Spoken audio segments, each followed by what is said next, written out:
All right, another week, another locker. So last week I talked mostly about eBay auctions and how I decide whether or not to put something in an auction or just stick with a fixed price, buy it now. And now that those auctions are closed, before I get into weekly updates, I'm gonna give a recap on how those auctions went and sort of the downside to using auctions that I didn't really talk about and actually realized this week. So had five, six auctions on eBay close on Saturday night, right before big football game on Sunday. So the timing was actually pretty good to not conflict. So I mentioned a lot of them were DVDs, CDs that I had picked up 2 weeks ago in a locker, and I have no interest in piecing them out one by one for $1, $2, however much they're worth. So I put them up in a big bulk lot. So I had put 450 DVDs that actually was over 100 pounds. It took me 2 boxes to ship them. So 450 DVDs sold for 175 bucks. Solid, quick couple bucks there. 350 other DVDs that were all loose. A lot of them were very scratched. So I try to be as transparent as possible. So I sold them as untested and severely damaged. So expecting someone who wants to go through the motion of testing them and finding out which ones are worth keeping. So that one sold for 52 bucks. That's actually more than I expected there for sure. 150 music CDs for 115 bucks. That was almost $1 a piece. I did not expect there.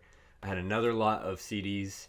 That was a lot of 50. I just kind of picked out the names that were more popular or noticeable to me and kind of broke it. So I had two separate lots. So that one sold 50 CDs for 82 bucks. So that was more than $1 a piece. So to me, that's kind of how I learn as I go. So if I ever come into CDs again, I'm gonna kind of break it into lots of maybe the more popular names and then just kind of a bulk everything else. I had one other lot of CDs, which I'm gonna save for last because that's the hot topic. Hot Wheels was the fifth auction. So I had 90 something, I think 80 something still in package and another 20 or something loose cars. I only listed 90 something. I threw in the rest because I found those after. So those sold for 60 bucks, so less than $1 a piece. I was expecting about $1, but again, the reason I'm putting them in bulk is because I'd rather just get rid of them all in one swoop versus sit around for them and nickel and dime. So a couple bucks here or there doesn't bother me. I was expecting and kind of hoping for a couple $100 just for all of that. 200 was kind of my happy place of if I get 200 for all of that combined, I'd be good. So I pulled in just about 500 from all of those. So it was a fantastic close. It was actually even better because the last one was it was about 38 music CDs. All of them were popular funk era bands and had a lot of traction in the lead up to the auction closing. So that one, the couple hours before, was already up over $100, so I knew something was there. And then in the closing minutes or seconds of the auction, bidding war happened and pulled it all the way up to $600. So expecting 200 for everything, and one of them to close at 600 was quite a surprise. And so that put me well over $1,000. Fantastic close for all the auctions. But so when I talked about auctions, the reason I do it is not because it's the best necessarily way to do it. It's more so because it's items that I may not have a whole lot of vested interest in or vested money in. So I'm willing to just kind of take the gamble of letting the market price it out. But there's also another gamble that you're taking that I didn't really mention last week. So with the auction, compared to a buy it now, when somebody buys a product now, you can set your listing up on eBay to require immediate payment. Just like buying anything else online, you click buy it now, you process the payment there, and then it's committed purchase. Technically, you don't have to do that, so you can give buyers some time between them purchasing it and paying for it on eBay, which there's nothing wrong with that. But when it comes to auctions, they have time to pay for it. So what happens sometimes is you have a winning bidder that does not pay for their auction, whether it's buyer's remorse, whether you don't see it too much. Hopefully it's not as common as some people claim it is, but shill bidding, where somebody is just trying to bid it up for whatever reason. Maybe they have a competing product and they want to inflate the market. There's a lot of accusations of that in the sports card market. But for whatever reason, that's one of the gambles you're taking, is somebody just doesn't pay. So there's a couple recourses you have. One, which I've always been very adamant about. So if you are an eBay seller, I notice it once in a blue moon. It's hard to, I'm sure certain categories of items see it more common than others, but I have it maybe 10 to 20% of my auctions end up with a buyer that did not pay. I don't do a whole lot of auctions, so that's a representative pool of maybe 20 or so total auctions in the last year.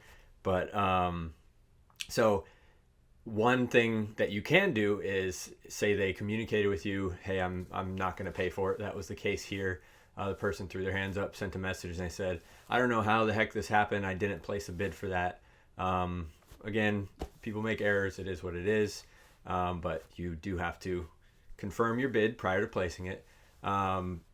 When I get that message and it's very clear they're not going to pay, it's a waste of your breath to huff and puff and get in arms about it. It's the nature of the business. It's cost of doing business. What some sellers will do is they'll cancel the auction or cancel the purchase there, and then the fee gets refunded to you. The fee that eBay charges you as the seller gets refunded to you, and then you can relist your item, do as you please. The downside to that is there is no repercussion against the buyer.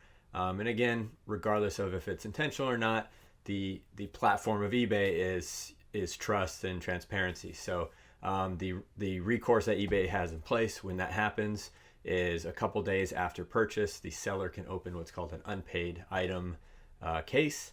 When that is open, it gives the buyer 4 days to respond and pay. If they don't pay, the case is closed. The seller gets their fee refunded, which is, as the seller, should be the most important piece. But then it puts a strike on that person's account. If they do it multiple times, then they can face suspension or whatever eBay's course of action. It's not a one strike you're out kind of thing. So it's not like you're swinging a huge hammer at them. But that's one of the protections that the marketplace has to prevent abuse from particular buyers. And it's not making the assumption that every single buyer that doesn't pay is abusive. That would be quite a stretch.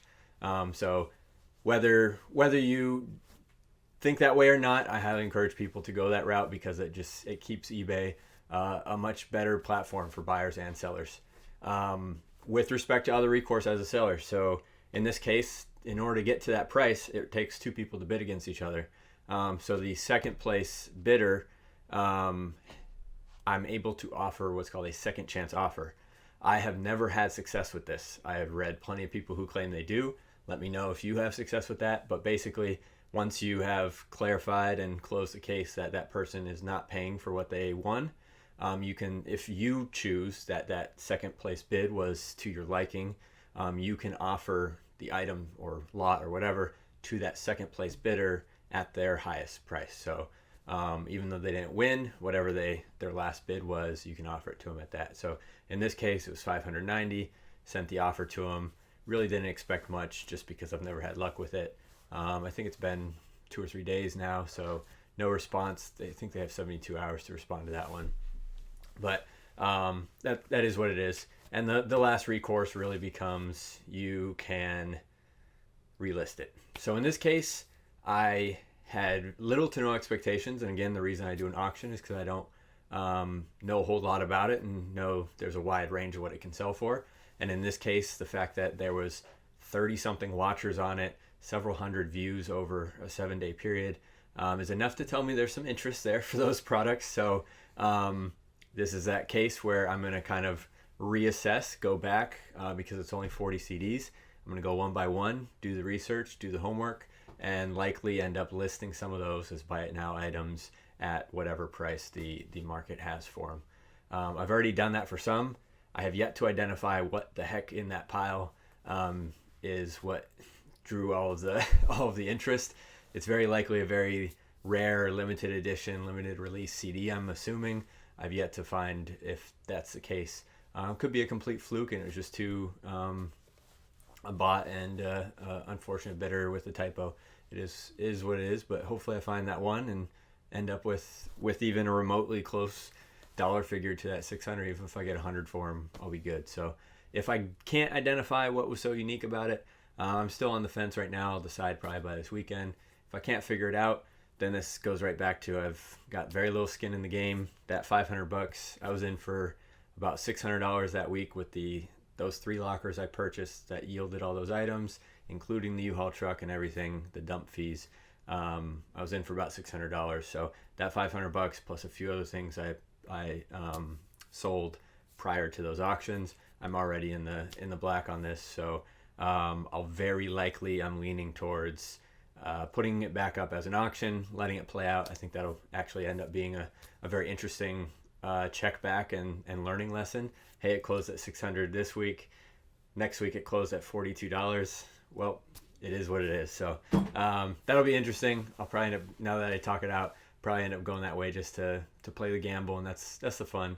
So again, auctions can be fun, but if you are the type of person who's gonna get all up in arms about that unpaid item or really huff and puff and fuss about it, it's probably best to just save yourself the elevated blood pressure and just list all your stuff as fixed price items. You have a lot more control. You can field offers and you can set your price. So I've got enough stuff coming and going. I like to have fun with it once in a while. So update, that was 2 weeks ago worth of items. Last week after the podcast, I went and bought one more locker.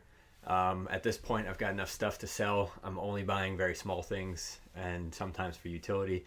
So last week, my motivation was, it was a small locker. It was relatively close, and I knew I could fit it in my car without renting a truck. So there was a mannequin, I don't know mannequins very well, but it was a higher end mannequin, not cheap.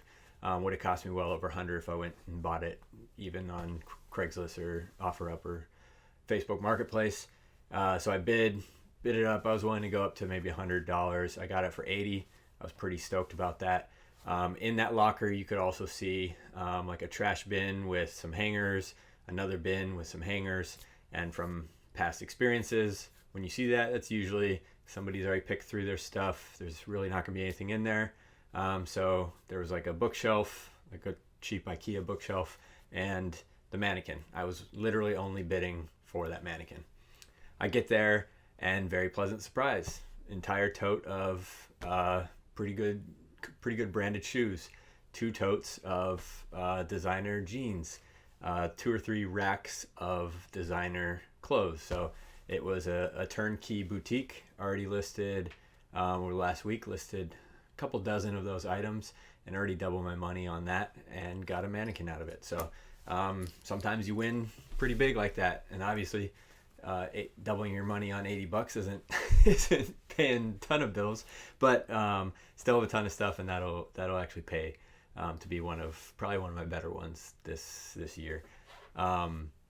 Bought another one today, again very small, just to keep the momentum. It's kind of the gamble, it's kind of the addiction, and it's kind of the inventory replenishment. So I've got plenty of inventory, but if it's small and manageable, I bought this one because it was small. There was an obvious, I guess there's a gamble to it. There was an obvious box for a 7 cubic foot freezer, like a little extra freezer for like your garage. Still had the straps on it, so I was pretty confident it was in there, new in box. So based my bid on the approximate resale value. I've never sold one of those, so I'm still estimating there. Got it for $200, give or take. That was the price I was trying to get it at. And then went and picked it up again, stuff I could fit in my car. Although right before I decided to bid on it, I did my homework. Again, you don't always have to do this, but I know I have a relatively small car. I did my homework on that exact model of a freezer, pulled out a tape measure, walked out to my car, and identified, okay, this is not going to fit in my car. So prior to placing my max bid of, was it $200, I factored in, hey, I'm going to need to get a truck either today or tomorrow, add a couple bucks in there to go rent a truck, load it onto the truck to bring it back to the house. So I'll be picking that. I cleared everything else out. I'm just going to go pick that up tomorrow, and then we'll see. Right now, that one's looking to be a break even There's some clothes in there, maybe a pair of shoes or two that'll sell, but we'll see. That's the gamble. That one's nothing to write home about. But items of the week, definitely shoes. So tons of Nikes. Everything here. Actually, yeah, everything here is Nike. These boots are actually even Nike. So Cole Haan and Nike boots. Apparently, these are Nike and some other designer. Plenty of other ones. So most of these are from the boutique locker last week. Actually, all of them are from the boutique locker last week. So all used, but pretty good condition. That's what I kind of liked about them. Almost all of them had that, of course, didn't. Almost all of them had price tags on the bottom. I took them off. So so far, most of those were pretty accurate. Got most of the shoes up on eBay. A good chunk of them have already sold. I'm kind of balancing between Poshmark and eBay. If there isn't a whole lot of them on eBay, I've been listing them on Poshmark just as a test. But slowly getting some momentum on Poshmark there. So probably will not have another locker next week. I keep saying that, but we will see. I'm just gonna double down. I've got tons of other work besides storage stuff to do, so that's been keeping me plenty busy on top of this side gig. So stay tuned for more. I'll still have more of an update on what's going on, what the latest learning lessons are, maybe when the auction closes, what's going on with that, and check back again for more. Again, this is just kind of my personal accountability to keep me motivated, keep me going. If you do find value, that's fantastic. We'll see you next week.